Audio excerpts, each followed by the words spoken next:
ಯಾರು ಸುಳ್ಳು ಹೇಳ್ತಾ ಇದ್ದಾರೆ. ಈಗ ಯು ಟಿ ಖಾದರಿಗೆ ಕೊಟ್ಟಿದ್ದೀವಲ್ಲ, ಜಮೀರ್ ಅಹ್ಮದಿಗೆ ಕೊಟ್ಟಿದ್ದೀವಲ್ಲ, 3 ವರ್ಷ ಕೊಟ್ಟಿದ್ದೀವಿ.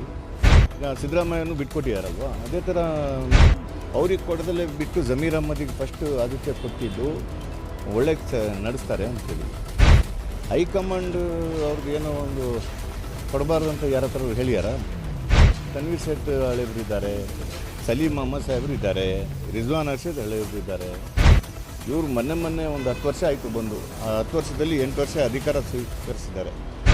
ಅದು ಅವರು ಕಾಂಗ್ರೆಸ್ಸಿಗೆ ಕೃತಜ್ಞತೆ ಕಳಿಸ್ಬೇಕು. ಒಬ್ಬ ಪಾಲಿಟಿಷಿಯನಿಗೆ ಧರ್ಮ ತೊಗೊಂಬರೋದು, ಇದೆಲ್ಲ ತೊಗೊಂಬರೋದು ಒಂದು ನಾಚಿಕೆಟ್ಟು. ಒಂದು ಕೆಲವರು ಅದೇ ಅವ್ರಿಗೇನೋ ಹೋಗಿ ಡೊನೇಷನ್ ಕೇಳಿದಾಗ ಈ ಬಡ ಮಕ್ಕನ ಕೆಲಸಕ್ಕೆ ನಾವು ಹೋಗಿದ್ದೀವಲ್ಲ, ಏನಾದರೂ ಒಂದು ಕೆಲಸ ಮಾಡಿಕೊಟ್ಟಿಯಾರ ಸಾಬ್ರು. ಇದೇ ಬಡ ಮಕ್ಕಂದು ಸುಮಾರು ಹಲವಾರು ಸಮಸ್ಯೆಗಳು ಇದ್ದಾವೆ ಮುಸಲ್ಮಾನ ಬಾಂಧವರು.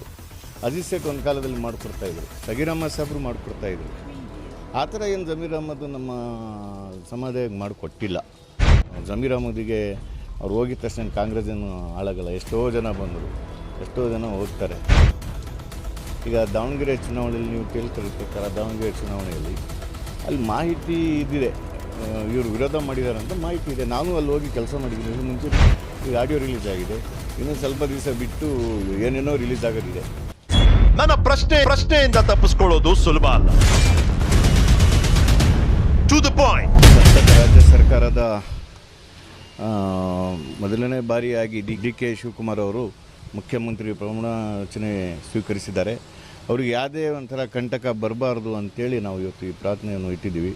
ಇವು ನಮ್ಮ ಜೊತೆಲಿ ಎಲ್ಲ ಸ್ನೇಹಿತರು ಈ ಥರ ಮಾಡಿದ್ರೆ ಒಳ್ಳೆಯದಾಗುತ್ತೆ, ಡಿ ಕೆ ಸಾಹೇಬರಿಗೆ ಮತ್ತು ಈ ರಾಜ್ಯದ ಜನತೆಗೆ ಒಳ್ಳೆಯದಾಗತ್ತೆ ಅಂತ ಹೇಳಿದ್ದಕ್ಕೆ ನಾವೆಲ್ಲರೂ ಪ್ರಾರ್ಥನೆ ಮಾಡೋಕ್ಕೆ ಬಂದಿದ್ದೀವಿ. ಯಾವುದೇ ಒಂದು ಕಂಟಕ, ಈಗ ಅವ್ರ ಪ್ರಮಾಣ ವಚನ ಸ್ವೀಕರಿಸಿದ ನಂತರ ಅವರು ರಾಜೀನಾಮೆ ಕೊಡೋದು, ಇವರು ರಾಜೀನಾಮೆ ಕೊಡೋದು ಅಂತ ಬಂತು. ಹಾಗಾಗಿ ಕೊಂಡಿದ್ದೀವಿ, ಅವ್ರಿಗೆ ಚೆನ್ನಾಗಾಗಲಿ, ಈ ರಾಜ್ಯದ ಜನತೆಗೆ ಚೆನ್ನಾಗಾಗಲಿ, ಅವ್ರು 2 ವರ್ಷ ಸಂಪೂರ್ಣವಾಗಿ ಸರ್ಕಾರ ನಡೆಸಲಿ ಅಂತೇಳಿ ನಾವು ಬೇಡ್ಕೊಂಡಿದ್ದೀವಿ. ಇವತ್ತು ಎಲ್ಲ ಒಂದು ಕಡೆ ಡಿ ಕೆ ಶಿವಕುಮಾರ್ ಅವರು ಅಲ್ಪಸಂಖ್ಯಾತರನ್ನ ಕಡೆಗಣಿಸ್ತಿದ್ದಾರೆ, ಮುಸ್ಲಿಂ ನಾಯಕರನ್ನ ಮೂಲೆ ಗುಂಪು ಮಾಡ್ತಿದ್ದಾರೆ ಅನ್ನೋದು ಆರೋಪ. ಯಾರು ಸುಳ್ಳು ಹೇಳ್ತಾ ಇದ್ದಾರೆ. ಈಗ ಯು ಟಿ ಖಾದರಿಗೆ ಕೊಟ್ಟಿದ್ದೀವಲ್ಲ ಸಚಿವ ಸ್ಥಾನ, ಇನ್ನೂ ಟೈಮ್ ಇದೆ, ಕಾಲಾವಕಾಶ ಇದೆ. ಇನ್ನೂ ಈಗ ತೊಗೊಂಡಿದ್ದು ಮೊದಲನೇ ಹಂತದಲ್ಲಿ ಒಂದು ಪ್ರಾರಂಭ ಮಾಡಿದ್ದಾರೆ, ಒಬ್ರಿಗೆ ಕೊಟ್ಟಿದ್ದಾರೆ, ಇನ್ನೂ ಕೊಡ್ತಾರೆ. ಇನ್ನು ಸಚಿವ ಸಂಪುಟ ಜಮೀರ್ ಅಹ್ಮದಿಗೆ ಕೊಟ್ಟಿದ್ದೀವಲ್ಲ, 3 ವರ್ಷ ಕೊಟ್ಟಿದ್ದೀವಿ. ಈಗ ಸಿದ್ದರಾಮಯ್ಯನೂ ಬಿಟ್ಕೊಟ್ಟಿದ್ದಾರಲ್ವ, ಅದೇ ಥರ ಮುಂದಿನ ಪೀಳಿಗೆಯಲ್ಲಿ ಇನ್ನೂ 6 ಬಾರಿ 8 ಬಾರಿ ಗೆದ್ದಿರೋರು ನಮ್ಮ ಕಾಂಗ್ರೆಸ್ಸಲ್ಲಿ ಹಳೆ ಜನ ಇದ್ದಾರೆ. ಅವ್ರಿಗೆ ಕೊಡದಲ್ಲೇ ಬಿಟ್ಟು ಜಮೀರ್ ಅಹ್ಮದಿಗೆ ಫಸ್ಟು ಆದಿತ್ಯ ಕೊಟ್ಟಿದ್ದು ಒಳ್ಳೆ ನಡೆಸ್ತಾರೆ ಅಂತೇಳಿ. ಹೈಕಮಾಂಡ್ ಅವ್ರದ್ದು ಏನೋ ಒಂದು ಕೊಡಬಾರ್ದು ಅಂತ ಯಾರ ಹತ್ರ ಹೇಳ್ಯಾರ. ಕಾಲಾವಕಾಶ ಇದೆ, ಟೈಮ್ ಇದೆ. ಇನ್ನು ತನ್ವೀರ್ ಸೇಠ್ ಹಳೆಯವರು ಇದ್ದಾರೆ, ಸಲೀಂ ಅಹ್ಮದ್ ಸಾಹೇಬರು ಇದ್ದಾರೆ, ರಿಜ್ವಾನ್ ಅರ್ಷದ್ ಹಳೆಯವರು ಇದ್ದಾರೆ. ಇವರು ಮೊನ್ನೆ ಒಂದು 10 ವರ್ಷ ಆಯಿತು ಬಂದು. ಆ 10 ವರ್ಷದಲ್ಲಿ 8 ವರ್ಷ ಅಧಿಕಾರ ಸ್ವೀಕರಿಸಿದ್ದಾರೆ. ಅದು ಅವರು ಕಾಂಗ್ರೆಸ್ಸಿಗೆ ಕೃತಜ್ಞತೆ ಕಳಿಸ್ಬೇಕು. ಅದರಿಂದ ಜಮೀರ್ ಅಹ್ಮದ್ ಸಾಹೇಬರು ಇವತ್ತು ಏನು ಮುಸಲ್ಮಾನರು ಎಲ್ಲ ಅವರಿಗೆ ಹೋರಾಟ ಮಾಡ್ತಾಯಿದ್ದಾರೆ, ಅದೇನೋ ನನಗಂತೂ ಇಷ್ಟ ಇಲ್ಲ. ಒಬ್ಬ ಪಾಲಿಟಿಷಿಯನಿಗೆ ಧರ್ಮ ತೊಗೊಂಬರೋದು, ಇದೆಲ್ಲ ತೊಗೊಂಬರೋದು ಒಂದು ನಾಚಿಕೆಟ್ಟು ಒಂದು ಸಮಸ್ಯೆ ಅಂತ ನನ್ನ ಸಂದರ್ಭದಲ್ಲಿ ಹೇಳಕ್ಕೆ ಇಷ್ಟ. ಈಗ ಜಾಮ್ಯಾ ಕಮಿಟಿಯವರು ಏನೋ ಒಂದು ಪ್ರತಿಭಟನೆ ಮಾಡಿದ್ದಾರೆ. ಯಾರು ಮಾಡಿದ್ದಾರೆ ಜಾಮ್ಯಾ ಕಮಿಟಿಯಲ್ಲಿ? ಈ ಸಂಬಂಧಪಟ್ಟ ಸದಸ್ಯರುಗಳು ಮಾಡಿದ್ದಾರೆ. ಕೆಲವರು ಅದೇ ಅವ್ರಿಗೇನೋ ಹೋಗಿ ಡೊನೇಷನ್ ಕೇಳಿದಾಗ ಈಗ ನಾನು ಹೇಳೋದು ಜಮೀರ್ ಸಾಹೇಬ್ರಿಗೆ ಇವತ್ತು ಒಂದು ಇದು ಮಾತು, ಈ ಬಡ ಮಕ್ಕನ ಕೆಲಸಕ್ಕೆ ನಾವು ಹೋಗಿದ್ದೀವಲ್ಲ, ಏನಾದರೂ ಒಂದು ಕೆಲಸ ಮಾಡಿಕೊಟ್ಟಿಯಾರ ಸಾಬ್ರು. ಇದೇ ಬಡ ಮಕ್ಕಂದು ಸುಮಾರು ಹಲವಾರು ಸಮಸ್ಯೆಗಳು ಇದ್ದಾವೆ ಮುಸಲ್ಮಾನ ಬಾಂಧವ್ರದ್ದು. ಅಜೀಜ್ ಸೇಠ್ ಒಂದು ಕಾಲದಲ್ಲಿ ಮಾಡಿಕೊಡ್ತಾಯಿದ್ರು, ಸಗೀರ್ ಅಹ್ಮದ್ ಸಾಬ್ರು ಮಾಡಿಕೊಡ್ತಾಯಿದ್ರು. ಆ ಥರ ಏನು ಜಮೀರ್ ಅಹ್ಮದ್ ನಮ್ಮ ಸಮಾಜಕ್ಕೆ ಮಾಡಿಕೊಟ್ಟಿಲ್ಲ. ಅವರೇನು ನಾವು ಜಮೀರ್ ಅಹ್ಮದಿಗೆ ಅವ್ರು ಹೋಗಿದ ತಕ್ಷಣ ಕಾಂಗ್ರೆಸ್ ಏನು ಹಾಳಾಗಲ್ಲ. ಎಷ್ಟೋ ಜನ ಬಂದರು, ಎಷ್ಟೋ ಜನ ಹೋಗ್ತಾರೆ.